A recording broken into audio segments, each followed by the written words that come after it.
चाहते हैं तो साथ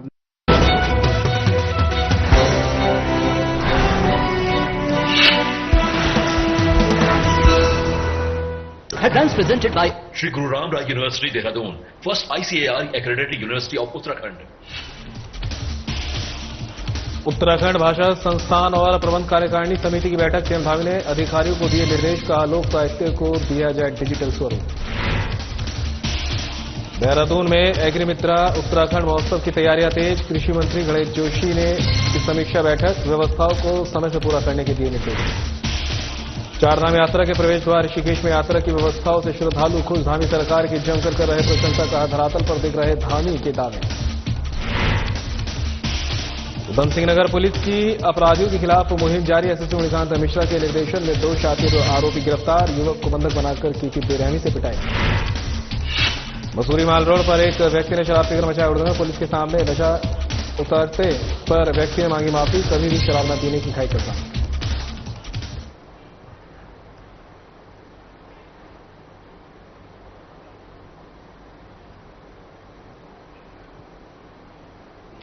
नमस्कार, उत्तराखंड की खबरें लेकर मैं हूं आपके साथ संदीप निरंजन सरकार। खबरों का रुख कर लेते हैं। सीएम पुष्कर सिंह धामी ने सचिवालय में की है एक अहम बैठक। उत्तराखंड भाषा संस्थान की साधारण सभा और प्रबंधन कार्यकारिणी समिति की बैठक।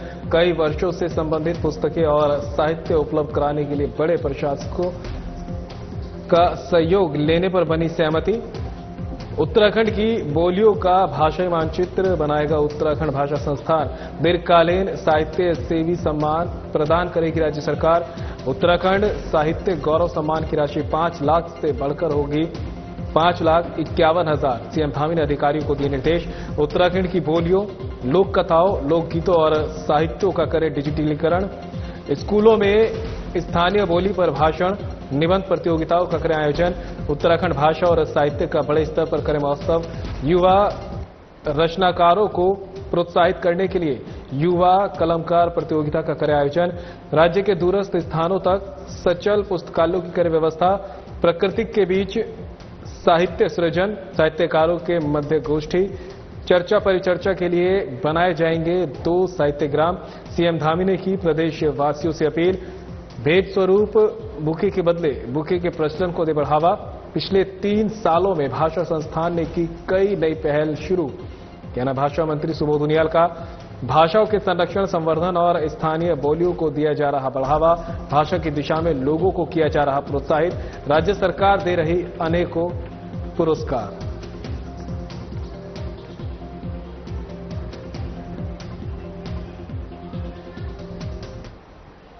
तो वहीं कृषि मंत्री गणेश जोशी ने देहरादून स्थित कैंप कार्यालय में कृषि विभाग उत्तराखंड की ओर से आयोजित किए जाने वाले एग्रीमित्रा उत्तराखंड 2025 महोत्सव की तैयारियों की समीक्षा बैठक की। बैठक के दौरान कृषि मंत्री ने महोत्सव की सभी व्यवस्थाओं को समयबद्ध और व्यवस्थित ढंग से पूरा करने के निर्देश दिए। कृषि मंत्री गणेश जोशी ने बताया कि महोत्सव 14 और 15 जून 2025 को देहरादून के गढ़ी कैंट स्थित जसवंत ग्राउंड में आयोजित किया जाएगा, जिसमें उत्तराखंड के कोने कोने से आने वाले किसान, एफपीओ, कृषि स्टार्टअप, विश्वविद्यालय, अनुसंधान संस्थान, कृषि वैज्ञानिक, सहकारी समितियां और स्वयं सहायता समूह, कृषि विश्वविद्यालयों के छात्र छात्राएं सहित कई प्रदेशों के कृषि मंत्री भाग लेंगे। कार्यक्रम का शुभारंभ केंद्रीय कृषि मंत्री शिवराज सिंह चौहान और सीएम पुष्कर सिंह धामी करेंगे। कृषि महोत्सव का प्रमुख आकर्षण स्थानीय उत्पादों की प्रदर्शनी, स्वयं सहायता समूहों की ओर से तैयार किए गए जैविक और पारंपरिक उत्पादों की प्रदर्शनी, मोटे अनाज यानी मिलेट्स पर केंद्रित विशेष चर्चा, पौष्टिकता, संभावनाएं और बाजार से जुड़ी जानकारियां, वैज्ञानिक सत्र, कृषि वैज्ञानिकों और विशेषज्ञों के साथ संवाद, नवाचारों की प्रस्तुति, आधुनिक कृषि तकनीकों और इनोवेटिव मॉडल्स की झलक होगी। इसके साथ कृषि मंत्री गणेश जोशी ने कहा कि ये महोत्सव केवल एक आयोजन नहीं बल्कि उत्तराखंड की कृषि को आत्मनिर्भरता, नवाचार और समृद्धि की ओर ले जाने का प्रयास है। वहीं कृषि मंत्री ने कहा कि महोत्सव किसानों को नए विचारों, तकनीकों और नेटवर्किंग का बेहतर मंच प्रदान करेगा। उन्होंने कहा कि उत्तराखंड की जलवायु और भूगोल के अनुरूप खेती को कैसे और अधिक लाभकारी बनाया जाए, इस पर भी चर्चा की जाएगी। उन्होंने अधिक से अधिक संख्या में किसानों को महोत्सव में अपनी सहभागिता सुनिश्चित करने का आह्वान भी किया है।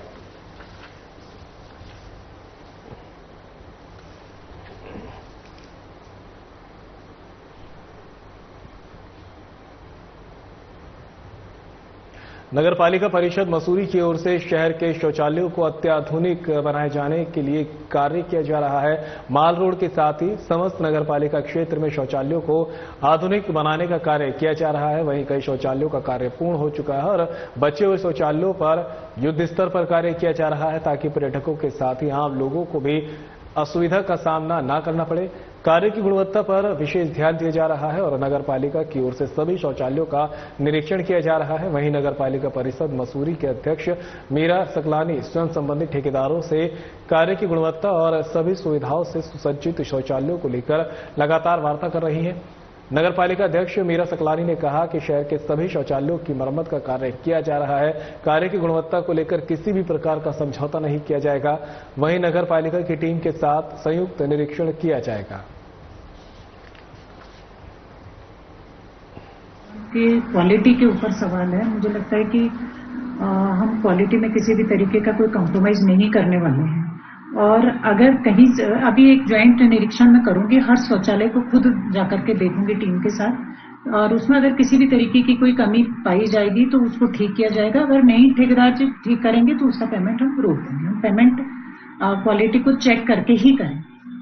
अभी हमारी जो प्लानिंग है वो ये है कि जहां जो शौचालय बना है वहां उस मोहल्ले को उस शौचालय की जिम्मेदारी दे दें। वहां पर्टिकुलर एक व्यक्ति वहां पे हम शौचालय के लिए रखें कि उसकी साफ सफाई देखें, उसकी व्यवस्था को देखें। तो कोशिश यही रहेगी कि हर शौचालय में हम एक व्यक्ति पर्टिकुलर वहां पे रखें ताकि वो पूरे शौचालय की व्यवस्था बनी भी रहे और साफ सुथरा भी रहे। जहां जहां जरूरत होगी शौचालय की, अभी तो काफी शौचालय अभी निर्माणाधीन है, कुछ शौचालय पे अभी काम भी शुरू नहीं हुआ है और जहां पे जरूरत होगी वहां पे हम शौचालय को बनाने की भी पूरी हमारी कोशिश रहेगी। और फिलहाल यहाँ रुकेंगे ब्रेक के लिए, कहीं मत जाइएगा, जल्द होंगे हासिल।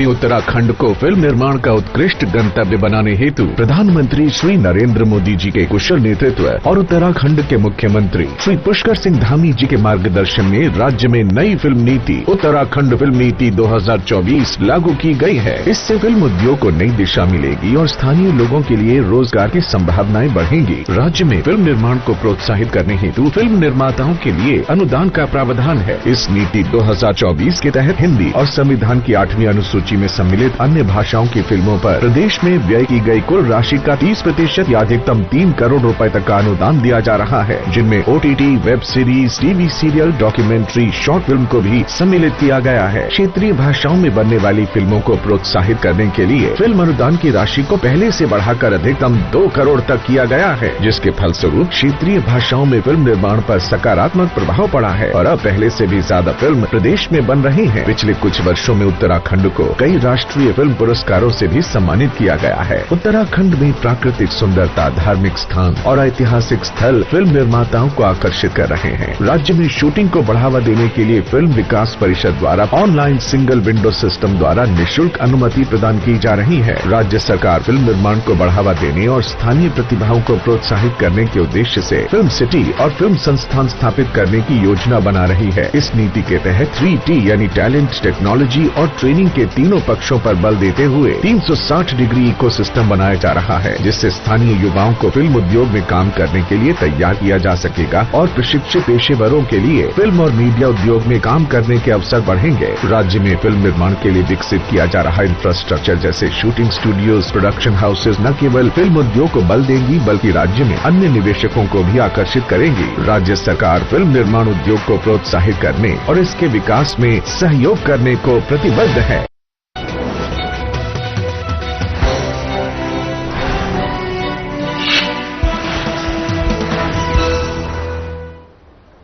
ब्रेक के बाद आप सभी का स्वागत है। खबरों में आगे बढ़ते हैं। नेता प्रतिपक्ष यशपाल आर्या ने साधा है सरकार पर निशाना। उत्तराखंड के महत्वपूर्ण पर्यटन स्थलों पर ट्रैफिक जाम बनी गंभीर समस्या। बीजेपी राज में विकास विहीन और उत्तराखंड प्रशासनिक जाम में फंसा। नैनीताल कैंची धाम पर गाड़ियों की लग रही लंबी कतार। सुबह हो या रात, जाम की समस्याओं से स्थानीय जनता और पर्यटक परेशान। यातायात व्यवस्था सही से संचालित न होने के कारण लग रहा घंटों जाम। पुलिस प्रशासन वाहनों की आवाजाही को नियंत्रित करने में असफल। सरकार को सिर्फ अस्थायी इंतजाम नहीं बल्कि दीर्घकालिक योजना बनाने की जरूरत। जाम की समस्या को दूर करने के लिए सरकार के पास कोई रोड मैप नहीं। जाम की समस्या को गंभीरता से ले पुलिस प्रशासन। भविष्य में होने वाले जाम से पहाड़ के निवासियों की हालत होगी बस से बदतर।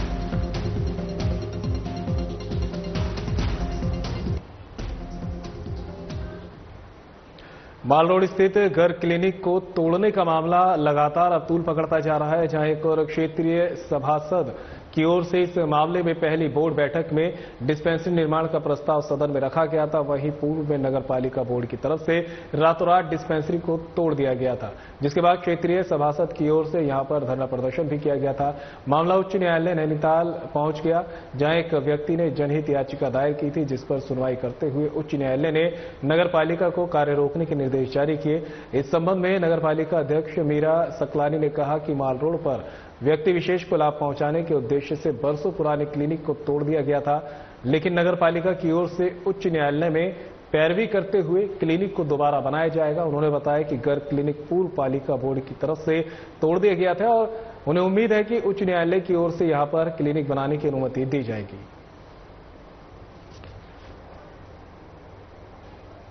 मैं ये बात पहले भी स्पष्ट कर चुकी हूँ और फिर से एक बार स्पष्ट करना चाह रही हूँ कि गर्ग डिस्पेंसरी बनेगी और वहीं पे बनेगी। अभी कोर्ट ने यथास्थिति बनाए रखने के लिए कहा है, तो क्योंकि कोर्ट के जजमेंट का हम सम्मान करते हैं और आगे 3 हफ्ते बाद इस पर डेट लगी है। जब भी कोर्ट से मामला रफा दफा होगा, कोर्ट से जैसे भी जो भी कोर्ट का निर्णय होगा उसका सम्मान भी करेंगे, लेकिन मुझे पूरा आश्वासन है कि कोर्ट से पालिका को राहत मिलेगी और जो गर्ग डिस्पेंसरी बनाने का जो निर्णय है सुविधाओं से जुड़ा हुआ है। मसूरी के अंदर वैसे भी डिस्पेंसरियों की कमी है, बालोगंज डिस्पेंसरी बंद है, लाइब्रेरी तोड़ दी गई है पूर्व बोर्ड द्वारा और ये भी तोड़ दी गई है। तो अभी जो नई बोर्ड बनी है उन्होंने सबसे पहले प्रस्ताव गर्ग क्लिनिक का किया है कि गर्ग क्लिनिक बनेगी और बनेगी कि गर्ग क्लिनिक हर हाल में बनेगी। इसके लिए पूरी बोर्ड दृढ़ संकल्प है कि हर हाल में गर्ग क्लिनिक बनानी है। तो वहीं सीएम पुष्कर सिंह धामी के अपराध मुक्त उत्तराखंड के लक्ष्य को साकार करने में जुटी उधम सिंह नगर पुलिस। अपराधियों के खिलाफ एसएसपी मणिकांत मिश्रा का सख्त रुख। उधम सिंह नगर पुलिस का बड़ा एक्शन। एसएसपी के निर्देशन पर 12 घंटे में हत्या के प्रयास का आरोपी गिरफ्तार। आरोपी से अवैध तमंचा, 315 बोर और 2 जिंदा कारतूस हुए बरामद। पालतू कुत्तों को लेकर हुआ था विवाद।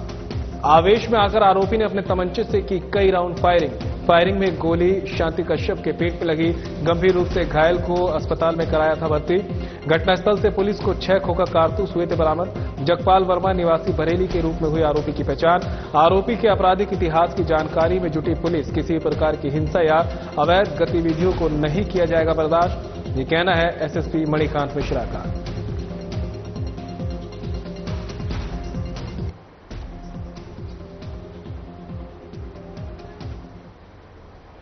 मसूरी देहरादून विकास प्राधिकरण का अवैध प्लॉटिंग पर फिर पीला पंजा चला। प्राधिकरण के वीसी बंशीधर तिवारी और सचिव मोहन सिंह बर्निया के आदेश पर प्राधिकरण की टीम ने देहरादून के 2 स्थानों पर 19 बीघा अवैध प्लॉटिंग को जेसीबी से ध्वस्त किया। सहायक अभियंता प्रमोद कुमार मेहरा, अवर अभियंता मनीष मेहरा, सुपरवाइजर विक्रम सिंह ने पुलिस बल की मौजूदगी में विंडलास रिवर वैली कुमावलाला में मनीष सहगल, नितिन सहगल की 12 बीघा और प्रदीप आनंद की लक्ष्मण एंक्लेव मियांवाला में 7 बीघा अवैध प्लॉटिंग को ध्वस्त किया।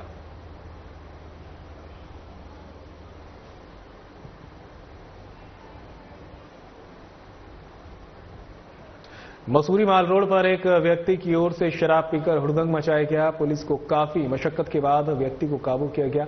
माल रोड स्थित मुख्य बाजार पर एक व्यक्ति की ओर से शराब के नशे में हुड़दंग मचाया गया और पुलिस की तरफ से व्यक्ति को पकड़कर कोतवाली ले जाया गया। सुबह जब व्यक्ति को होश आया तो वो अपनी गलती को स्वीकार करते हुए लोगों से माफी मांगी है उसने और आइंदा कभी भी शराब ना पीने की कसम खाई। पुलिस ने मिली जानकारी के अनुसार उक्त व्यक्ति की ओर से पर्यटकों के साथ बदतमीजी और गाली गलौज की गई। उक्त व्यक्ति बालवीर, जो मसूरी के एक होटल में काम करता है, उसके खिलाफ पुलिस एक्ट में कार्रवाई की गई है और उक्त होटल वाली के खिलाफ 83 पुलिस एक्ट की कार्रवाई की गई है।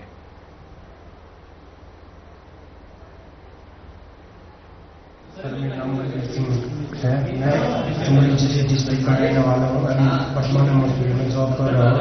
कल मैंने ड्रिंक करी थी। फर्स्ट बार मैंने कल दारू पी। मुझे इतना होश आवाज नहीं था कि मैंने क्या कर लिया।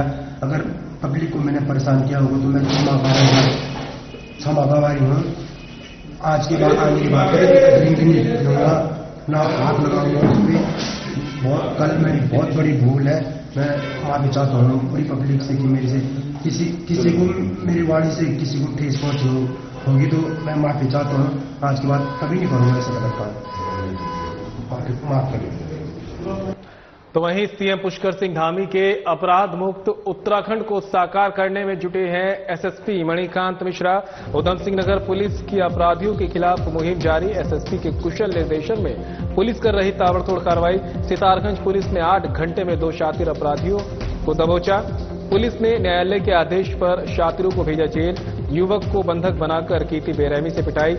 आरोपियों के आपराधिक इतिहास की जानकारी जुटा रही पुलिस की मुस्तैदी आम जनता में सुरक्षा का देती है संदेश। ये कहना है एसएसपी मणिकांत मिश्रा का। कानून तोड़ने वालों को नहीं बख्शा जाएगा।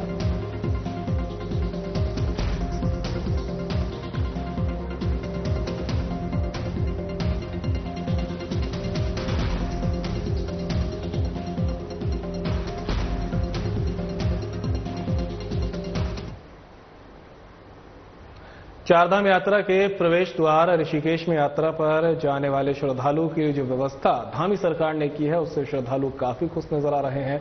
श्रद्धालु धामी सरकार की व्यवस्थाओं पर जमकर तारीफ कर रहे हैं और तारीफों के पुल बांध रहे हैं। श्रद्धालुओं का कहना है कि ऋषिकेश के चारधाम यात्रा पर जाने के लिए ट्रांजिट कैंप में रहने, खाने पीने, आराम करने की जो व्यवस्थाएं बनाई है वह बेहद ही ज्यादा सुविधाजनक है। इसके अलावा चारों धामों में और यात्रा मार्ग पर भी किसी प्रकार की दिक्कतें श्रद्धालुओं को नहीं हो रही है। श्रद्धालुओं ने धामी सरकार की व्यवस्थाओं पर संतोष जताया है। श्रद्धालुओं का कहना है कि यात्रा शुरू होने से पहले मुख्यमंत्री पुष्कर सिंह धामी ने जो वादे सार्वजनिक मंचों से किए थे वो वादे धरातल पर उतरते हुए दिखाई दे रहे हैं।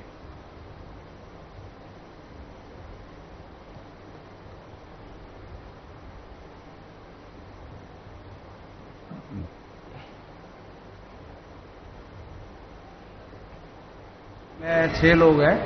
हम यहाँ पर आए अपना रजिस्ट्रेशन कराने के लिए। उत्तराखंड गवर्नमेंट का यहाँ पे बहुत अच्छा प्रबंध है। भोजन की, रात को रुकने की काफ़ी अच्छी सुविधाएं हैं। साफ सफाई भी बहुत अच्छी है, सुरक्षा भी बहुत अच्छी है। और जो यहाँ का प्रशासन है, खास करके उत्तराखंड पुलिस ऑपरेटिव है और वो लोग हर चीज़ पे जो है नज़र रखे हुए हैं और सभी यात्रियों का विशेष ध्यान रख रहे हैं। हम राजस्थान के अलवर जिले से आए हुए हैं और हम चारधाम यात्रा के उसमें यात्रा करके आए हैं और हमको जो भी सुविधाएं देखी गई, हमारे द्वारा जो भी हमको देखा गया, बहुत अच्छी सुविधा थी। पुलिस का भी अच्छा सहयोग था, प्रशासन का भी अच्छा सहयोग था और पुष्कर सिंह धामी जी ने जो भी व्यवस्था कर रखी है बहुत सराहनीय है और बीजेपी सरकार की हम बहुत अच्छी सराहनीय वो करते हैं और अच्छा फीडबैक देना चाहते हैं। और यहाँ की व्यवस्था भी जो देख रहे हैं, साफ सफाई से लेके पुलिस व्यवस्था से लेके हर तरह की सारी व्यवस्था बहुत अच्छी लगी हमको। किसी तरह की कोई असुविधा नहीं हुई। जब भी हम यहाँ आए तो रजिस्ट्रेशन में भी हमें सुविधा अच्छी मिली और मेडिकल की प्रॉपर फैसिलिटीज है।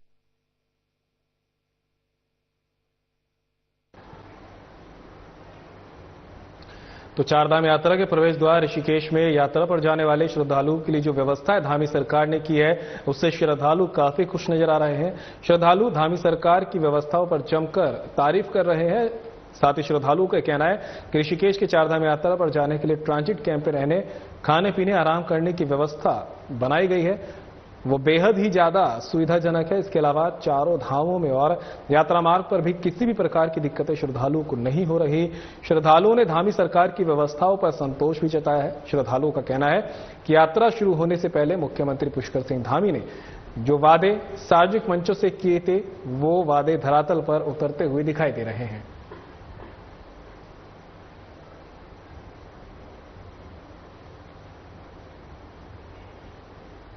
खबर पर ज्यादा जानकारी के लिए उत्तराखंड से हमारे ब्यूरो चीफ कमल शर्मा हमारे साथ जुड़ गए हैं और इसी के साथ ही ऋषिकेश से हमारे सहयोगी दीपक नारंग भी हमारे साथ जुड़े हुए हैं। कमल, सबसे पहले आपके पास ही आना चाहेंगे। चारधाम यात्रा जो है एक भव्य यात्रा है और सबसे बड़ी चुनौती होती है श्रद्धालुओं को यहाँ पे मैनेज करना और उनकी सुविधाओं का ध्यान रखना, और जिसमें धामी सरकार पूरी तरह से सफल साबित होती दिख रही है, ऐसा श्रद्धालु ही कहते दिख रहे हैं। हाँ संदीप, कहें तो पिछले साल का जो अनुभव था और कहीं चीजें देखी जो कहीं ना कहीं काफी परेशानी हुई, चाहे वो पंजीकरण को लेकर हो और अन्य चीजें हो, कहीं ना कहीं जिस प्रकार से दिक्कतों का सामना करना पड़ा, इस बार काफी कुछ बेहतर है क्योंकि पहले से ही तैयारियां कर ली गई थी और ये देखा था कि पिछली बार क्या क्या कमियां रही हैं, वो इस कमियां ना हो, उस कमियों को बिल्कुल खत्म किया जाए, उसी वजह से व्यवस्था की गई है। और हम कहें तो हेमकुंड साहिब भी 5वां धाम भी हम कहते हैं तो वो भी इसकी यात्रा शुरू हो गई है और सबका मिलाने लगभग 26 लाख से लोग अधिक श्रद्धालु जो हैं वो अभी तक 5वें धाम के दर्शन कर लिए हैं और लगातार निरंतर यात्रा जारी है। कहें तो जून का महीना जो बच्चों की छुट्टियों का होता है इसमें थोड़ा सा पीक होता है और मुझे लगता है कि अगर हम कहें जुलाई अगस्त 2 महीने ऐसे होते हैं जब मानसून कहीं ना कहीं रुकावट करता है, तब कुछ यात्रा थोड़ी सी कम होगी। कुल मिला के कहें इस पर यात्रा स्मूथली चल रही है, किसी को ज्यादा रुकना नहीं पड़ रहा है, धीरे धीरे हर व्यवस्थाएं सबको मिल रही है। जिस हिसाब से श्रद्धालु अलग अलग तरीके से बता रहे थे कि इस बार की जो व्यवस्था है काफी बेहतर है और उन्होंने इसके लिए सरकार का आभार भी व्यक्त किया है।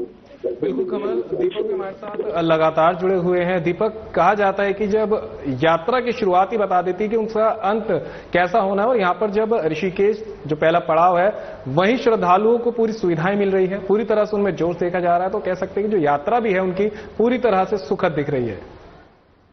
संदीप बिल्कुल सही कह रहे हैं। इस समय की यात्रा चल रही है बहुत ही सुखद और सुविधाजनक चल रही है। ये हम नहीं कह रहे बल्कि वो लोग श्रद्धालु कह रहे हैं जो चारधाम यात्रा पर यहाँ पर आए हुए हैं या जो चारधाम यात्रा करने के बाद वापस ऋषिकेश ट्रांजिट कैंप में लौटे हुए हैं। इन श्रद्धालुओं से जब बातचीत की गई तो उन्होंने बताया कि धामी सरकार ने जो वादे चारधाम यात्रा की शुरुआत से किए थे वो वादे बिल्कुल सही उतर रहे हैं। जो दावे उन्होंने किए थे वो धरातल पर देखने को मिल रहे हैं। ट्रांजिट कैंप ऋषिकेश में रहने की व्यवस्था, खाने की व्यवस्था, बिजली की व्यवस्था, पानी की व्यवस्था, विश्राम करने की व्यवस्था जो की गई है वो बहुत ज्यादा बेहतर है। उनसे जो है श्रद्धालु काफी खुश नजर आ रहे हैं। उन्होंने धामी सरकार का चारधाम यात्रा को बेहतर व्यवस्थित करने के लिए जो है शुक्रिया कहा है।